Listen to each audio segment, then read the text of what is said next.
ઇઝરાયેલે Iran પર હુમલો કર્યો એ પછી બંને દેશો વચ્ચે અને એમાં અમેરિકા પણ જોડાયું હતું, પણ સીધું એ યુદ્ધ ઇઝરાયેલ અને ઈરાન વચ્ચે હતું. એ યુદ્ધ 12 દિવસ ચાલ્યું હતું. અમેરિકા કહે છે કે જે લક્ષ્યો હતા એ પૂર્ણ થઈ ગયા એટલે આ યુદ્ધ પૂરું થયું. પણ એ જે યુદ્ધ પૂરું થયું એની પાછળ હતું સ્ટ્રેટ ઓફ હોર્મુઝ. ઈરાન 2025ના એ 12 દિવસના યુદ્ધના ત્રીજા દિવસે જ ધમકી આપી ચૂક્યું હતું. ઈરાને IRGCની અને ઈરાનિયન જે નેવી છે એને ખડકી દીધી હતી, તૈયારીઓ કરી દીધી હતી અને અમેરિકા મેસેજ પહોંચાડ્યો કે તમે જોઈ લો, સ્ટ્રેટ ઓફ હોર્મુઝ અમે બંધ કરી દઈશું, અત્યારે અમારી સેના એના માટે તૈયાર છે. દુશ્મન દેશની સાથે સંકળાયેલા તમામ દેશો એમના જહાજો બંધ કર્યા. પછી ઈરાને સંપૂર્ણપણે સ્ટ્રેટ ઓફ હોર્મુઝ બંધ કરી દીધું. એટલે ઈરાન જાણે છે કે એની પાસે એક બહુ જ મોટું હથિયાર છે અને એ છે સ્ટ્રેટ ઓફ હોર્મુઝ. એટલે કે હજુ તો ઈરાને પહેલું પત્તું ફેંક્યું છે.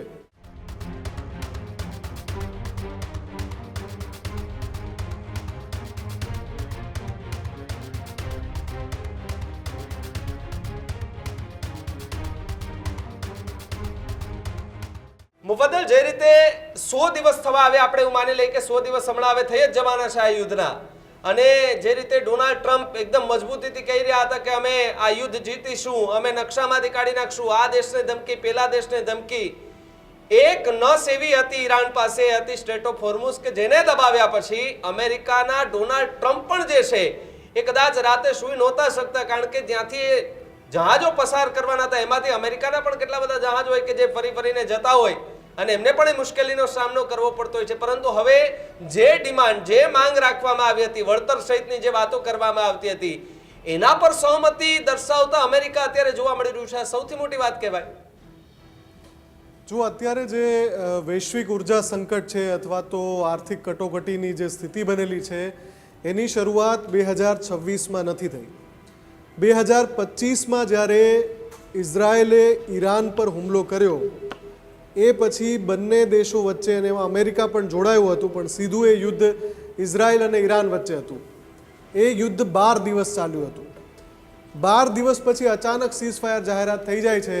અમેરિકા કહે છે કે જે લક્ષ્યો હતા એ પૂર્ણ થઈ ગયા એટલે આ યુદ્ધ પૂરું થયું. એ યુદ્ધ પૂરું થયું એની પાછળ, પડદા પાછળની હકીકત એ હતી કે એ યુદ્ધના 12મા દિવસે અમેરિકાએ B-2 બોમ્બર મોકલીને ઈરાનના 2 પરમાણુ સંયંત્રો જે વિસ્તારમાં છે ત્યાં બોમ્બમારો કર્યો હતો. પછી ટ્રમ્પ આવ્યા અને જાહેરાત કરી કે ભાઈ અમારા જે દુનિયાના સૌથી શ્રેષ્ઠ સ્ટીલ્થ વિમાનો છે, ફાઇટર જેટ્સ, એ ઈરાનમાં ઘૂસી ગયા અને જે પરમાણુ સાઇટ્સ છે ઈરાનની, એ સાઇટને અમારા B-2 બોમ્બર્સે ખતમ કરી નાખી. અને એટલે આ યુદ્ધ પૂરું થાય છે, કેમ કે અમારે પરમાણુ સાઇટ્સ ખતમ કરવાની હતી, ઈરાનમાં હતી. આ વાત હું 2025ની કરી રહ્યો છું, જ્યારે ઇઝરાયેલે ઈરાન પર હુમલો કર્યો હતો. પણ એ જે યુદ્ધ પૂરું થયું એની પાછળ હતું સ્ટ્રેટ ઓફ હોર્મુઝ. ઈરાન 2025ના એ 12 દિવસના યુદ્ધના ત્રીજા દિવસે જ ધમકી આપી ચૂક્યું હતું કે ઈરાન પર હુમલા બંધ કરવામાં આવે, નહીતર સ્ટ્રેટ ઓફ હોર્મુઝ અમે બંધ કરી દઈશું. ત્યારે આખી દુનિયામાં એટલું ચર્ચામાં નહોતું આવ્યું, કેમ કે એણે બંધ નહોતું કર્યું, માત્ર ધમકી આપી હતી. ઈરાને IRGCની અને ઈરાનિયન જે નેવી છે એને ખડકી દીધી હતી, તૈયારીઓ કરી દીધી હતી અને અમેરિકા મેસેજ પહોંચાડ્યો કે તમે જોઈ લો, સ્ટ્રેટ ઓફ હોર્મુઝ અમે બંધ કરી દઈશું, અત્યારે અમારી સેના એના માટે તૈયાર છે.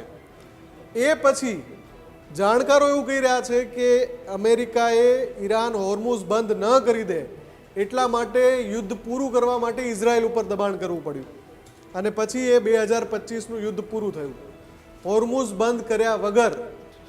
એટલે કે ઈરાન હોર્મુઝ સ્ટ્રેટની તાકાત, એની જે જિયોગ્રાફિકલ લોકેશન છે એની તાકાત 2025માં સમજી ચૂક્યું હતું.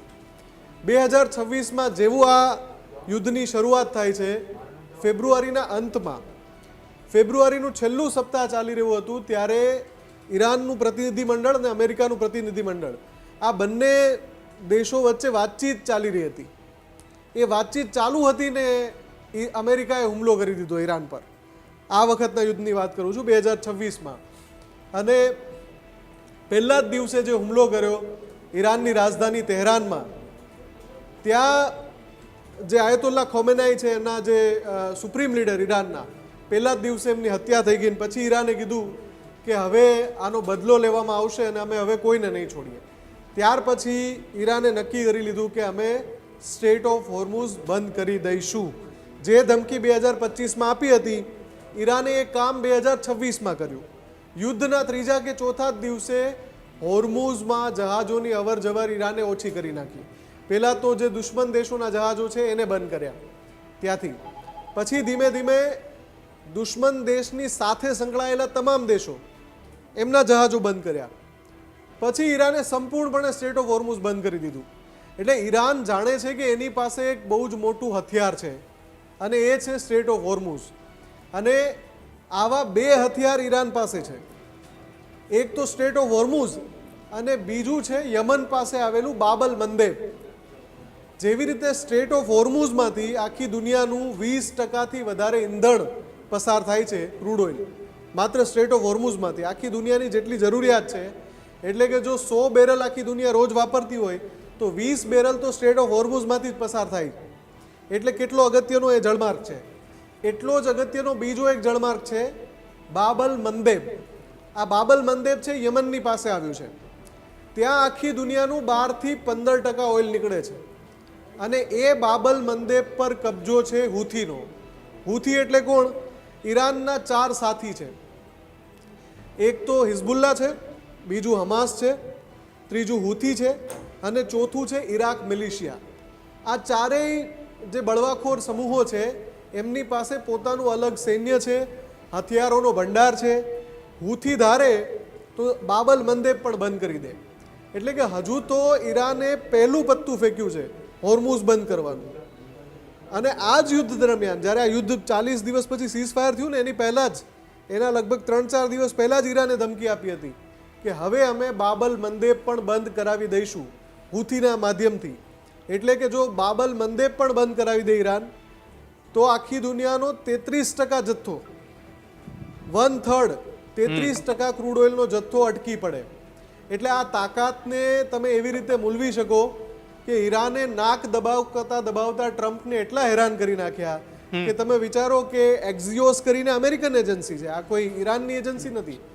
એક્ઝિયોસ નામની અમેરિકન એજન્સી એવો રિપોર્ટ આપે છે કે જે પીસ ડીલ ઉપર સહી કરવાના છે એમાં ઈરાને એવી શરત ઉમેરાવી કે જે અમેરિકાને એમ કહેવાય ને કે ફીણ લાવી દીધા.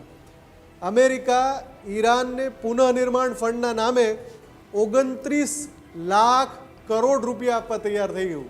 એટલે કે તમે સમજી શકો છો કે ઈરાનનું જે દબાણ છે સ્ટ્રેટ ઓફ હોર્મુઝને લઈને એ અમેરિકા પર કેટલું હશે અને એનાથી અમેરિકા કેટલું મજબૂર થયું, લાચાર થયું કે 29 લાખ કરોડ રૂપિયા આપવાની તૈયારી અમેરિકાએ દર્શાવી છે. ત્યારે જ ન્યૂઝરૂમ ગુજરાતની યુટ્યુબ ચેનલને સબસ્ક્રાઇબ કરો અને ઇન્સ્ટાગ્રામ અને ફેસબુક પર ફોલો કરો. અપડેટ રહો, સત્યની સાથે રહો.